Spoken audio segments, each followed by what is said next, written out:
আমার স্নেহের সকল ছাত্রছাত্রীকে রাজু স্যার ম্যাথ সলিউশনে স্বাগতম।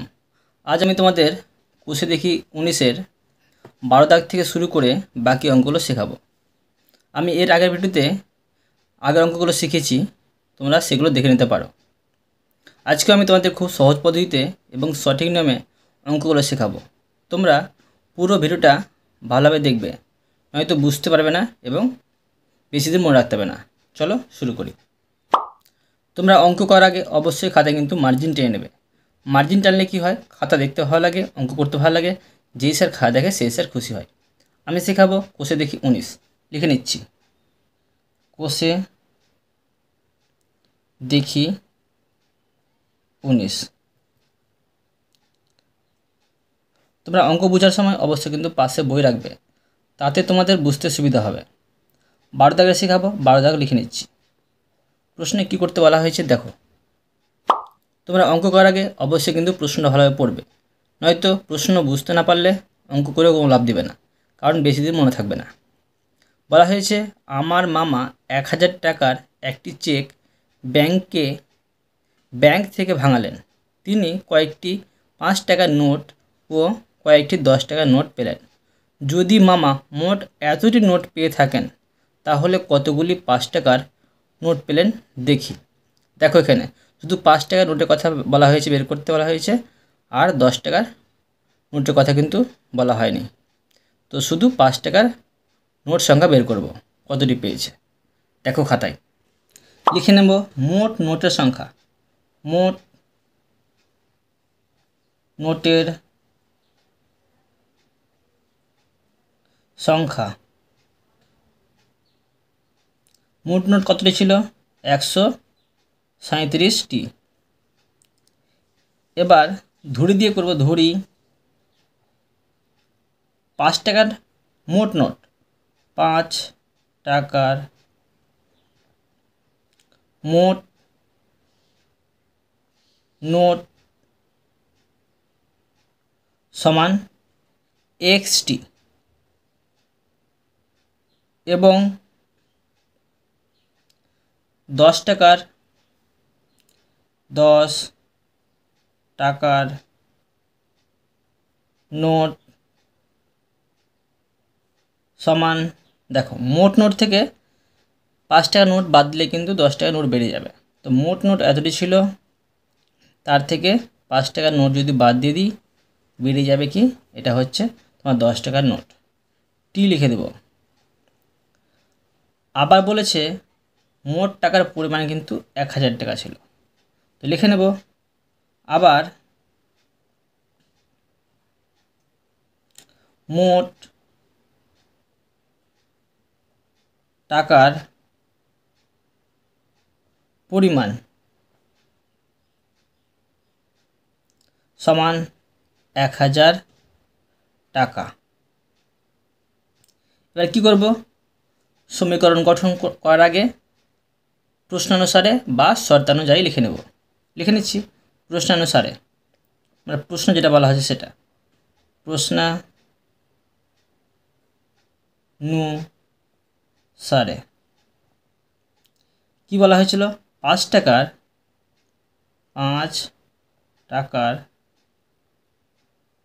মোট 5 টাকার মোট মূল্য যোগ 10 টাকার মূল্য, 10 টাকার মূল্য সমান 1000 টাকা।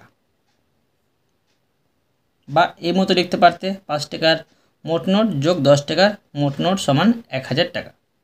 এবার লিখে নেব সমীকরণ গঠন। অতএব নির্ণেয়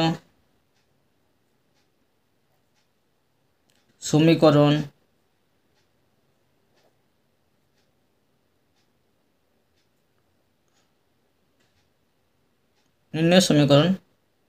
লিখে নিচ্ছি। এবার সাজাবো। 5 টাকার মোট নোট ছিল কতটি? 5x যোগ 10 টাকার নোট ছিল 10 আর এটা 137 বিয়োগ x সমান কিন্তু 1000। আর বাদ দিয়ে করবো, মাঝে সমান আছে সেই জন্য। তো দেখো কি করছি, এটা বন্ধনীর প্রথমে উঠিয়ে নিচ্ছি, 5x যোগ এটার সাথে এটা গুণ করলে হয় 1000, মানে দেখো 1কে এটা দিয়ে গুণ করবো, 1337 1370 বিয়োগ চিহ্ন, আবার এটার সাথে এটা গুণ করবো 10x সমান 1000। বসে এলাম। এবার বা দিয়ে এক্সটিকে যোগ বিয়োগ করে নেব আর সংখ্যাটিকে যোগ বিয়োগ করে নেব। তো দেখো এখানে আছে 10x, এখানে আছে 5x। তো যেটা বড় সেটা চিহ্ন বসে, 10 থেকে 5 বাদ দিলে 5x বসে, সমান এখানে ধরো 1000 আছে আর এটা কিন্তু সমান এই পারে ছিল, তো যোগ হয়েছিল, সমান ওই পারে যাবে, বিয়োগ হয়ে যাবে 1370 বা 5x বসলো সমান এটা থেকে এটা বাদ দেবো, কারণ এটা বড়, বিয়োগ চিহ্ন বসবে, এটা থেকে এটা বাদ দিলে হয় 370 সমান এই পার আর ওই পার কাটাটি যায়, তো বিয়োগ চিহ্ন কেটে দিলাম। বা x সমান এটা উপরে বসবে আর এখানে গুণ হয়েছিল এক্সের সাথে, তো ভাগ হয়ে আসবে নিচে। কাটাটি করে নিচ্ছি, 5 7 35 আর 4 5 20, 74 পেলাম। বা x সমান 74। তো শুধু তোমাকে 5 টাকার নোটের সংখ্যা বের করতে বলা হয়েছে, সেই জন্য পেয়ে গেলাম 5 টাকার নোটের সংখ্যা 74টি। অতএব লিখে নেব 5 টাকার নোট সংখ্যা সমান 74টি। দেখো এই অঙ্কটা কিন্তু সুন্দরভাবে হয়ে গেল। এরপরে দেখো 13 দাগের অঙ্ক। 13 দাগ দিয়ে দিচ্ছি। প্রশ্নে কি করতে বলা হয়েছে দেখো, বলা হয়েছে আমাদের গ্রামের সালেম চাচা সরকারি চাকরি থেকে অবসর গ্রহণ করার পর তার সঞ্চয়ের হাফ অংশ দিয়ে একটি বাড়ি কেনেন। হঠাৎ বিপদে পড়ে তিনি বাড়িটি বিক্রি করে কেনা দামের 5% বেশি পান। যদি তিনি বাড়িটি এত টাকা বেশি দামে বিক্রি করতেন তাহলে কেনা দামের উপর 8% বেশি পেতেন। সালেম চাচা কত টাকার বাড়িটি কিনেছিলেন এবং তার সঞ্চয় কত ছিল দেখি। তোমরা বুঝতে অবশ্যই পারছো না, তোমাদের খাতায় করে দেখাচ্ছি, ঠিক বুঝতে পারবে। দেখো আবার লিখে নেব ধরি বা মনে করি। লিখছি ধরি সালেম চাচার সঞ্চয় ছিল, সালেম চাচার সঞ্চয় ছিল, কত ছিল, x টাকা। এবার লিখব বাড়িটি তিনি ক্রয় করেছিল, অতএব বাড়িটি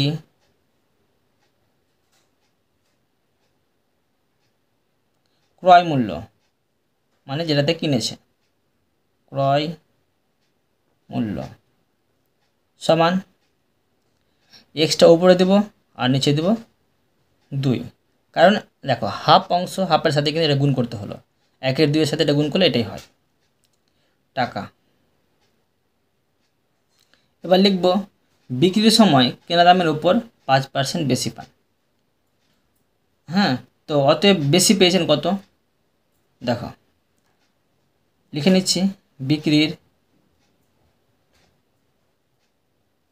সময়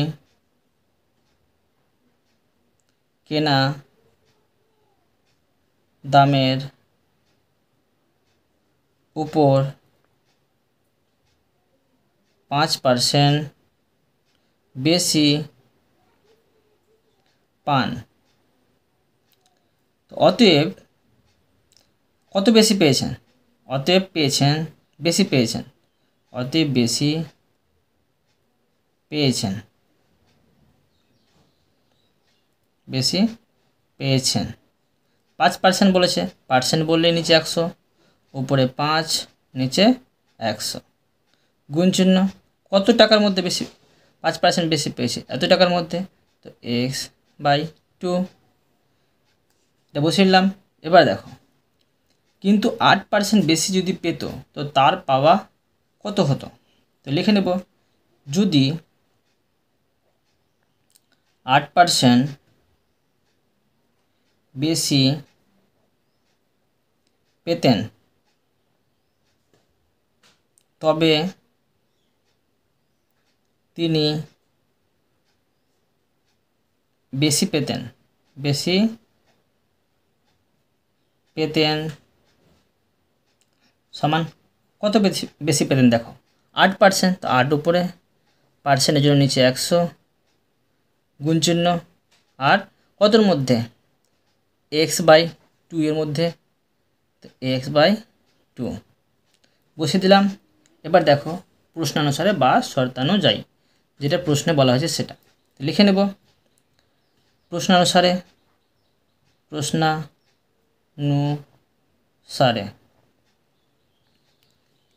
তো কি বলেছে? দ্বিতীয়বারে তিনি আগের বার চেয়ে এত টাকা বেশি পেতেন। তো লিখে নেব, দ্বিতীয় বারে তিনি আগের বারের থেকে 3,450 টাকা বেশি পেতেন। এবার সমীকরণ গঠন করে নেব। তো লিখব, অতএব নির্ণেয় সমীকরণটি, নির্ণেয়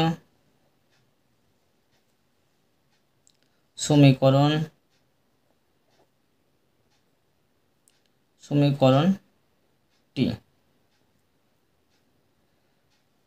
দেখো, এবার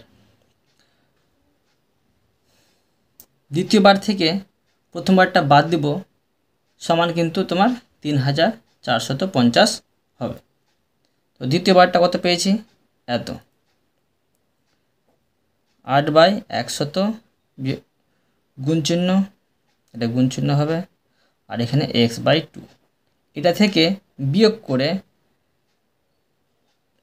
করতে হবে প্রথমবারটা, 5/100 গুণ চিহ্ন x/2 সমান কত হবে? 3,450। এবার দেখো,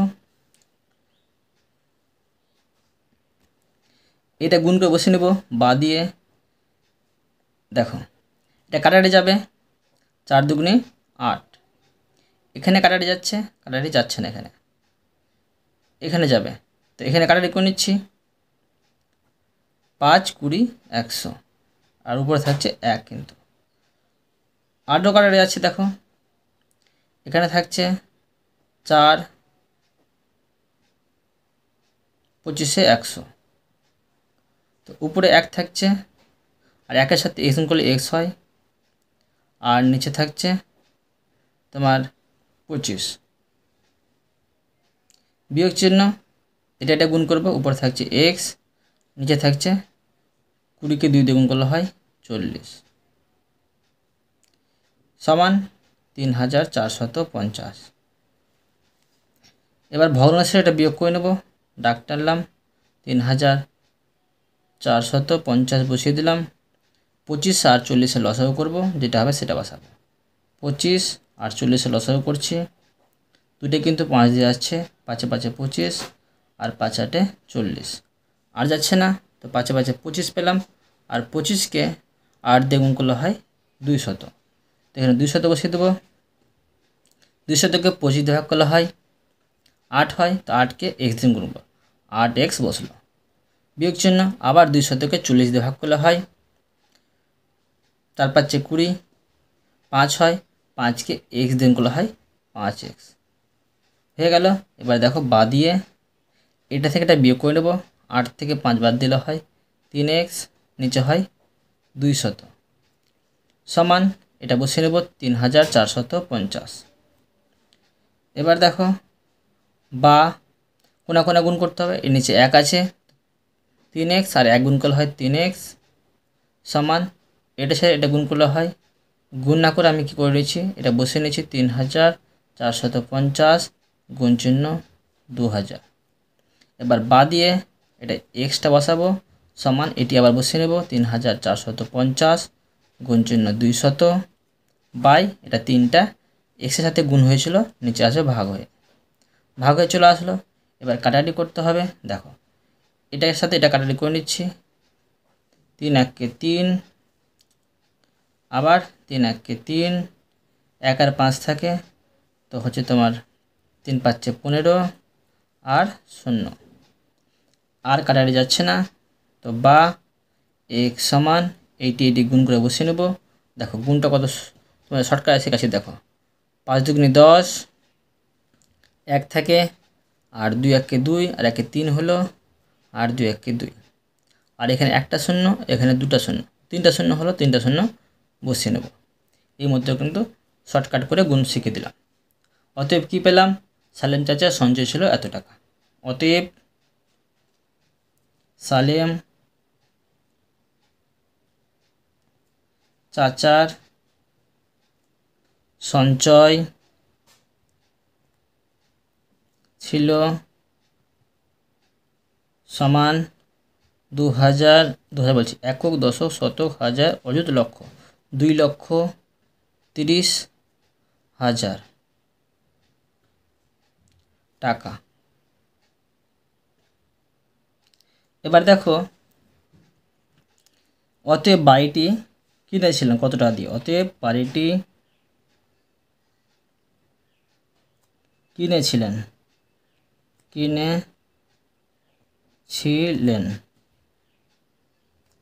সমান দেখো 2,30,000 হাফ, কিন্তু এটা দিয়ে কাটাকাটি করলে হয়, দেখো কাটাকাটি করে নিচ্ছি, হয় 2 1 2 আবার 2 1 2 আর 5 দুগুণে 10 আর 3টা শূন্য, তো কত পেলাম, এটির সাথে এটা 1 গুণ করলে হয় একক দশক শতক হাজার অযুত লক্ষ 1,15,000 টাকা। এই অঙ্কটা কিন্তু সুন্দরভাবে হয়ে গেল। এরপরে দেখো 14 দাগের অঙ্ক, 14 দাগ দিয়ে অঙ্ক টুকে নিচ্ছি। প্রশ্নে কি করতে বলা হয়েছে দেখো, বলা হয়েছে গোপালপুর গ্রামের আশ্রয় শিবিরে আশ্রয় প্রার্থীদের জন্য 20 দিনের খাবার মজুদ ছিল। 7 দিন পরে আরও 100 জন আশ্রয় প্রার্থী সেই শিবিরে আশ্রয় নিল। 11 দিনের মাথায় সব খাবার শেষ হয়ে যায়। প্রথমে কতজন আশ্রয় প্রার্থী ছিল লিখি। প্রথমে কিন্তু 20 দিনের খাবার মজুদ ছিল, 7 দিন পরে আরও 100 জন কিন্তু এসে উপস্থিত হয়েছে, ফলে কি হয়েছে 20 দিন না পৌঁছানোর আগেই 11 দিনে খাবার সব শেষ হয়ে গেছে। তো কতজন আশ্রয় প্রার্থী ছিল, আবার করতে হবে ধরি দিয়ে, ধরি আশ্রয় প্রার্থী ছিল এক্স জন, করে দেখাচ্ছি দেখো। ধরি প্রথমে আশ্রয় প্রার্থী ছিল সমান এক্স জন। এবার দেখো তাদের জন্য কিন্তু 20 দিনের খাবার মজুদ ছিল, 7 দিন পরে তাদের জন্য 13 দিনের খাবার ছিল, লিখে নেব তাদের জন্য 20 দিনের খাবার মজুদ ছিল, কিন্তু 7 দিন পরে তাদের জন্য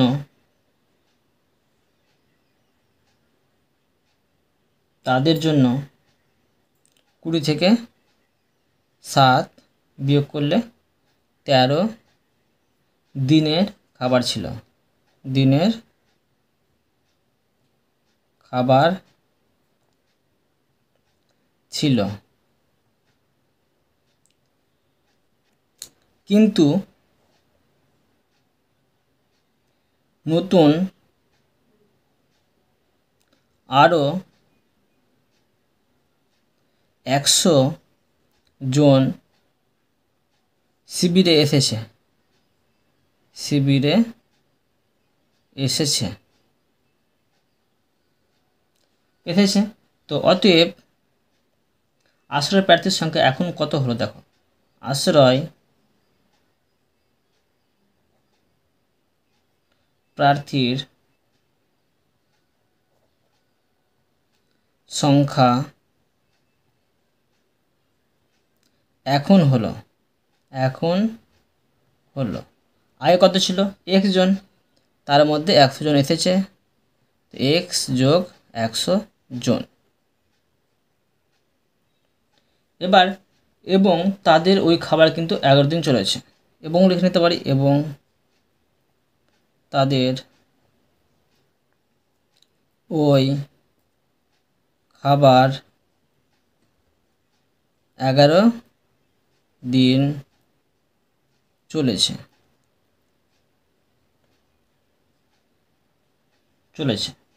এবার প্রশ্ন অনুসারে, প্রশ্ন যেটা বলা হয়েছে সেটা লিখব, লিখে নিচ্ছি।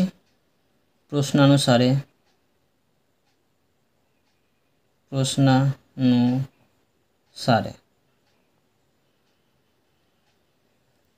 বলেছে মোট যেটি জন ছিল, আশ্রয় প্রার্থী যতজন ছিল প্রথমে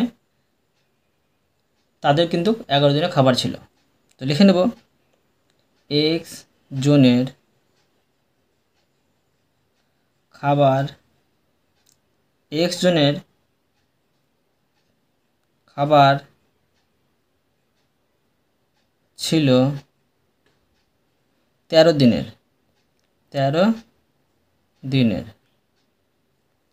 সমান x যোগ 100, এটি কিন্তু 13 দিনের খাবার ছিল।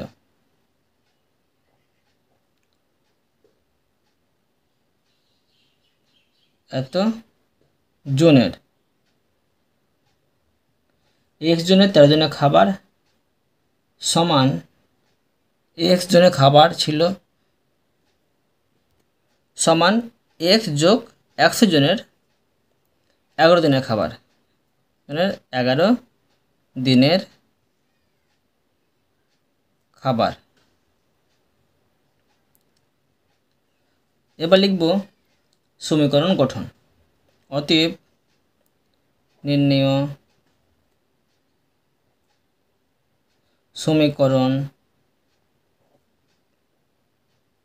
সমীকরণটি।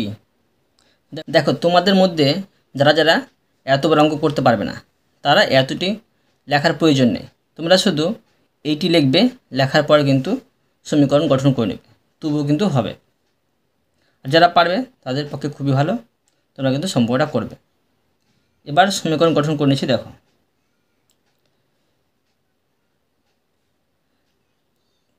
13x হবে, মানে 13 দিনে ছিল, তো 13 সাথে x গুণ 13x সমান, এবার দ্বিতীয় পরের ধাপে যেটা হয়েছে 11 দিনের x যোগ 100 জন, কিন্তু এবার বা দিয়ে করতে হবে, 13x সমান এটির সাথে এটা গুণ করে নেব 11x যোগ এইটির সাথে এটা গুণ করব 11 কে 11 আর 2টা 0।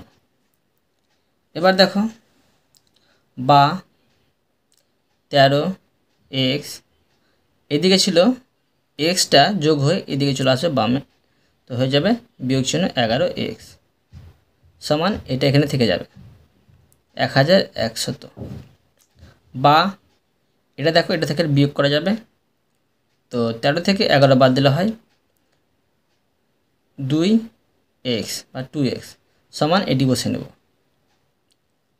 আর বা দিয়ে x সমান 1100 উপরে বসাবো, এখানে গুণ হয়েছিল 2, তো নিচে আসবে ভাগ হয়ে।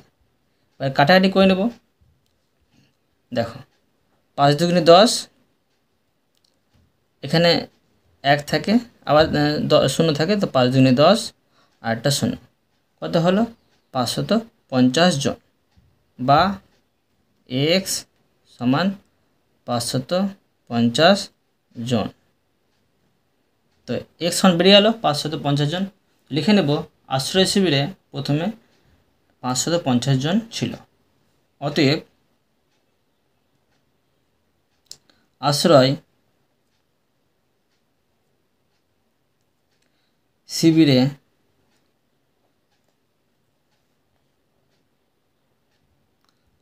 শিবিরে প্রথমে 550 জন ছিল। দেখো এই অঙ্কটা কিন্তু সুন্দরভাবে হয়ে গেল। ভিডিওটা বড় হয়ে যাচ্ছে, তার জন্য আর এখন অঙ্ক করাবো না, পরে ভিডিওতে বাকি অঙ্কগুলো নিয়ে আসবো। আমি তোমাদের এই অঙ্কগুলো খুব সুন্দরভাবে বোঝালাম, আশা করি তোমরা প্রত্যেকটা অঙ্ক খুব ভালোভাবে বুঝতে পেরেছো। তবু যদি কোথাও বুঝতে না পেরে থাকো বা কোথাও অসুবিধা হয়, আমাকে কমেন্ট বক্সে জানাবে, আমি তার জন্য ভিডিও নিয়ে আসবো বা অ্যান্সার দেওয়ার চেষ্টা করব। আর অবশ্যই তোমরা এই ভিডিওটিতে লাইক করে দেবে এবং পরবর্তী ভিডিওর জন্য সাবস্ক্রাইব করে নেবে। ধন্যবাদ।